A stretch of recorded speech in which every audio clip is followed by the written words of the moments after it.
I'm training hard, and I'll dedicate myself as much for this fight as I would have done the fight before. I can't physically, mentally, or emotionally do anything more than I'm doing. I'm being trained like $100 million race. Doing interviews with me, forget the clickbaiting. Because I'm telling you, last time I did interviews, they clickbaited, and let me clarify what they clickbaited. They tried to say that I said my son Tyson was in decline. Now that's not what I said. I said his training camp was in decline, his training was in decline, and his team was in decline.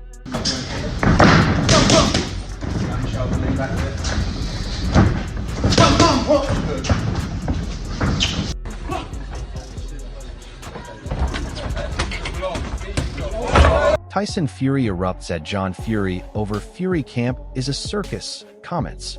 Right here Tyson Fury makes it brutally clear he doesn't care what his own father thinks, he's training like a machine. And John Fury's circus talk means absolutely nothing to him heading into Anthony Joshua. I'm going to sit in the pocket and throw 4, 5, 6 punches. Well, I'm going to clip him proper, and he's going to go to sleep. And I see him bending down a lot as well, so hit him as well when he does that. Tyson Fury isn't dodging anything here, he's dead set on one job, destroying Anthony Joshua, and nothing his father says will shift that focus. Carl Froch has pointed out that this kind of tunnel vision is exactly what wins heavyweight fights, circus talk or not. To me, I'm going to do my job and what I get paid to do, and that's seek and destroy. Joshua thinks that fight's not going to happen, that's what he said earlier this week. I couldn't what Joshua thinks, to be honest. It's a piece of too. Is that just and because... he's going to get a good hiding when I meet him and all. Is that just because you've got to focus on this fight and you can't look past him, or is it simply because... Their opinions don't mean anything to me. John Fury tries backtracking here, but the damage is already done. Calling his own son's camp a circus doesn't disappear just because he reframes it afterward. Carl Froch believes this kind of public dig from a father only adds fuel to a fire Tyson Fury clearly wants nothing to do with. But Tyson, I never said at any one time he was in decline. You can only do with what you've got round you. And I said he needs to make a lot of adjustments for this next fight. Not he was in decline, there's two different things. About a man being in decline and a man's training can be in decline. I was on about his training camp and his training. That is and was in decline. So let's keep it properly, because the last people that said that, I don't know what they do it for, just for a clickbait, for a view. John Fury, still positioning himself as the final judge of his son's career, says everything about why Tyson Fury has had enough. Carl Froch has said fighters this experience don't need a verdict from anyone, least of all a father-stirring drama before a fight this massive against Anthony Joshua. Tried to stay retired, he's not a nappy man, and you know, he says he's got more to give. Let's see. I'm going to fly over there in a few weeks' time, put some time with him. I don't want to see exactly what he has got. And if he has got plenty, we'll be back and we'll win a title again. But if he hasn't, he hasn't. And I'll tell him if he's either got it or he hasn't. I'm the one man to tell him. But you know, he's been over there 8 days of training, looks a lot better. Johnny Nelson questioning whether this fight even happens only adds more pressure onto an already tense situation. Carl Froch disagrees completely, insisting Tyson Fury has too much to prove right now, especially after his own father publicly mocked the very camp preparing him for Anthony Joshua. You know, these guys, of course, that carrot's going to be dangled in front of the both of them. But it's a case of, you know, why? Why? You know, why? And the thing is, someone's got to lose, and then they've got to live within themselves after that, so why? I actually now don't think that fight will happen. A massive carrots will be dangling in front of him, but I don't think it will happen. Carl Froch isn't holding back one bit. He's calling Anthony Joshua finished, chin gone, done. And if Tyson Fury channels even half of the anger he's showing his own father into this fight, Carl Froch believes Anthony Joshua won't survive the storm heading his way at all. AJ's finished. He's got no punch resistance. I'm saying he's finished because he has got no punch resistance, and he hasn't. We saw that in abundance in round 1 against a nobody. So let's not skirt around it. Let's not try and dress it up in any other way. AJ's chin cannot take a punch. It's got a glass jaw, and it's never going to be solid anymore. It can't be. It's actually, I don't want to be too critical. It's actually... Alexander Usyk calling all this noise crazy is exactly right. And Carl Froch feels the same way about the endless narratives swirling around Tyson Fury's legs and Anthony Joshua's chin. None of it matters compared to what's actually brewing inside the Fury camp right now between father and son. They say about Tyson on Friday, his legs finished. Joshua, they're saying his chin finished. What do you think about this? Oh, listen, Crazy. Today I have time now, yeah? Today I use news. I use social media and read news. Anthony Joshua talking about luck in training sounds almost careless compared to the intensity radiating from Tyson Fury's camp right now. Carl Froch has said fights aren't won on luck, they're won on focus. And Tyson Fury clearly has more fire in him than Anthony Joshua right now. So you can see how much work goes into them sessions. It's going to be a tough fight. No fight is easy. No matter how hard you train and how you just got to get lucky. You know, so what we're training for now is just to get lucky. Miss a punch that could have hurt, catch it with a punch that's going to hurt him. So it's kind of like when they say all in the bank, it's putting it all in the bank. And on June 1st, I'm going to have to check into my reserve again. Carl Froch goes scorched earth here, and he's not wrong too. Calling Anthony Joshua shot to bits, while everyone around him blows smoke, isn't just an opinion, it's a warning. Tyson Fury doesn't need luck or motivation speeches, he's already furious at his own father, and Carl Froch believes that raw anger walks straight into the ring against a shattered Anthony Joshua and finishes the job in brutal fashion. Listen, Anthony Joshua is fucking shot to bits. Let's be totally honest. AJ shouldn't be anywhere near a ring, let alone inside a ring. Because if you're getting hit with a tiny little uppercut that travels about 12 inches and you're going over and you're getting ragdolled and body slammed and chucked around in round one, a lot of people around him that have blown smoke up his arse, they're desperate for this fight to happen with him and AJ, him and Fury, and want AJ to go on and become undisputed heavyweight champion 2027. I think it was Usyk that said it, and Eddie Hearn obviously agrees with him. They're looking at round two and saying, oh, look at what you did in round two. Oh, you climbed off the canvas in round one, you come back and you did that in round two. I'm not focusing on round two. I'm focusing on what went wrong in round one. What happened there? It came out. It was a little bit unsure. John Fury handing out praise to Anthony Joshua right after calling his own son's camp a circus is exactly the kind of contradiction driving Tyson Fury insane. Carl Froch has questioned why a father would build up the opponent while publicly tearing down his own son's preparation days before the biggest fight of his career. I think he's strong enough, he's got the right personality, he's got the right mental attitude, and he will put his best foot forward and he will get through. Alexander Usyk hyping up Anthony Joshua as the next undisputed champion feels like wishful thinking given everything unraveling inside the Fury camp right now.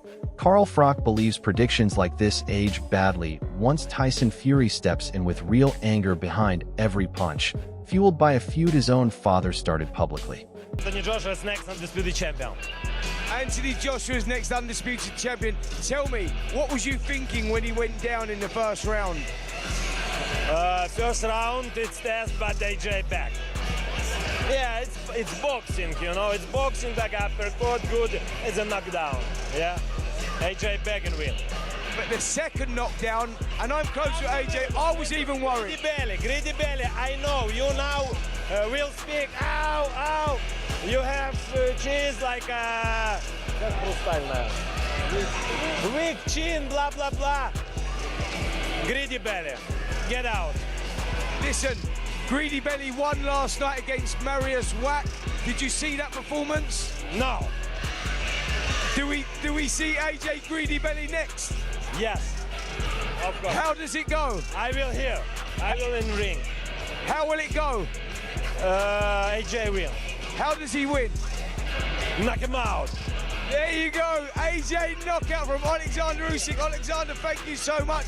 Guys, back to you. Anthony Joshua talking about friendly competition and self-improvement sounds calm and composed. Almost too calm, given what's brewing on the other side.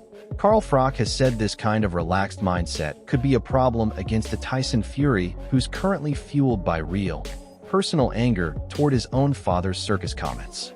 That kind of rage doesn't fade in training camp.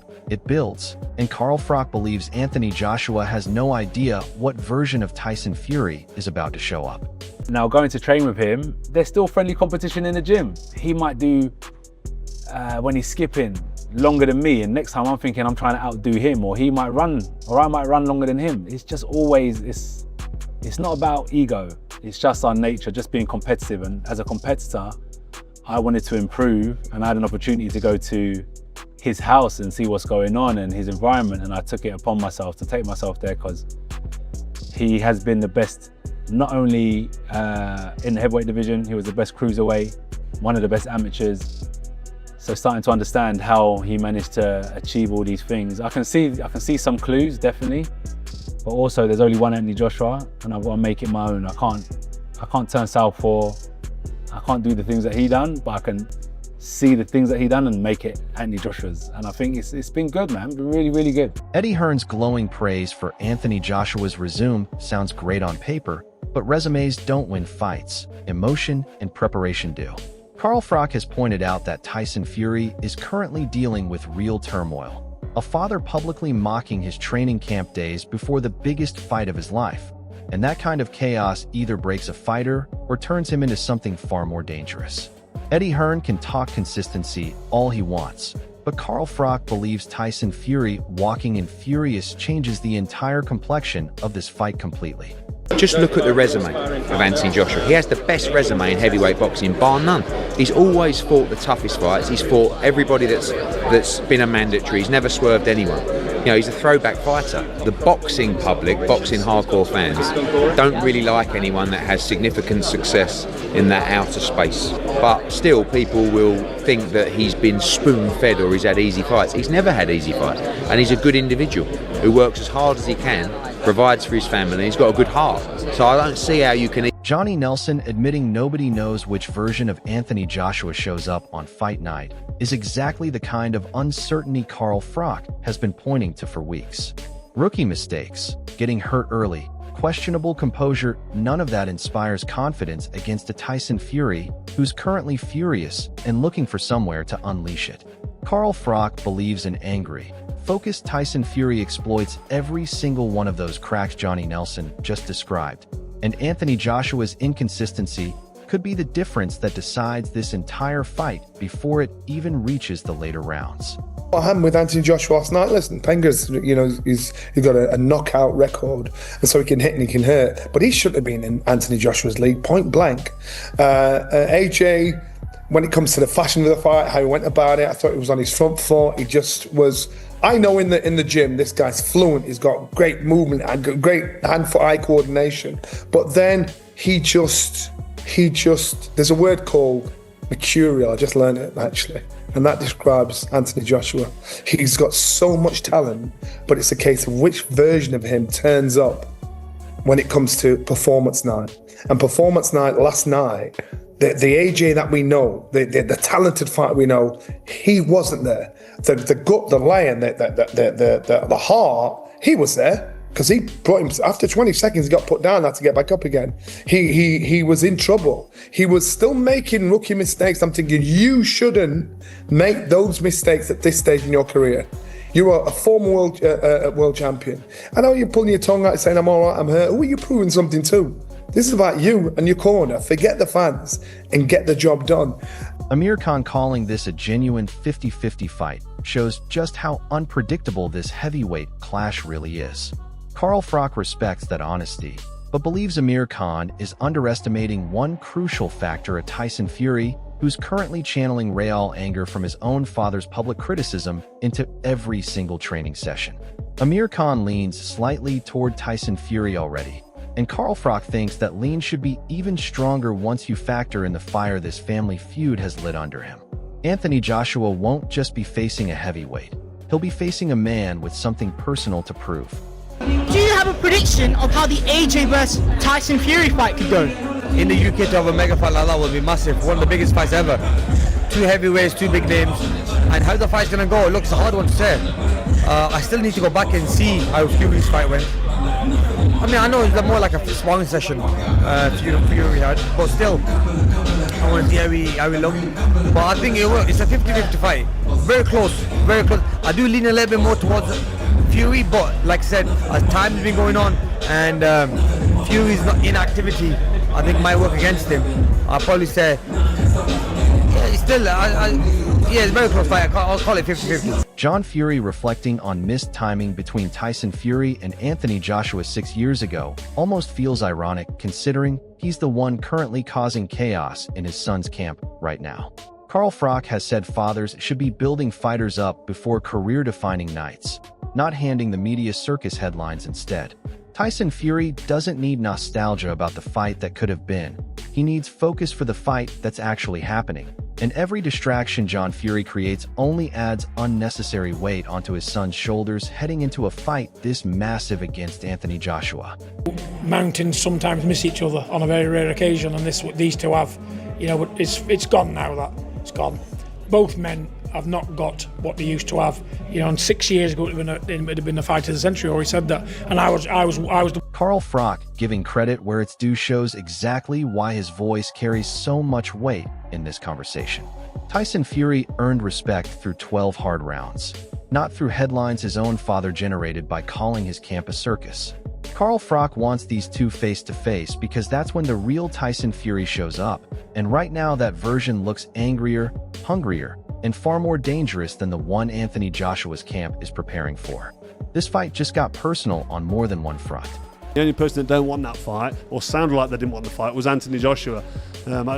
Talking about not stealing his thunder or whatever. I think the fight's going to happen. I think the fight is happening, and we're all looking forward to it. But Tyson Fury deserves respect, deserves credit, and we've got to acknowledge that he's just had a solid 12 rounds against a game opponent, and he got some good work in there, and that will set him up for the Anthony Joshua fight. And I'd like to see these two come together a little bit and just be face to face, up close and personal. Then you know it's real. And by the time Tyson Fury steps into the ring, this entire feud with his own father will have added a layer of intensity nobody outside the family could have predicted. Carl Froch has made it clear throughout this whole storyline that anger like this doesn't fade. It fuels performance. And Tyson Fury has already shown he doesn't care what anyone thinks, including John Fury himself. Johnny Nelson, Derek Chisora, and Amir Khan have all pointed toward the same uncertainty surrounding Anthony Joshua's chin and composure, and Carl Froch believes a furious, focused Tyson Fury walks straight through every single crack they've described. Whatever happens between father and son behind closed doors, one thing is certain. Tyson Fury is walking into this Anthony Joshua fight with something to prove to the entire world, and possibly to his own family first.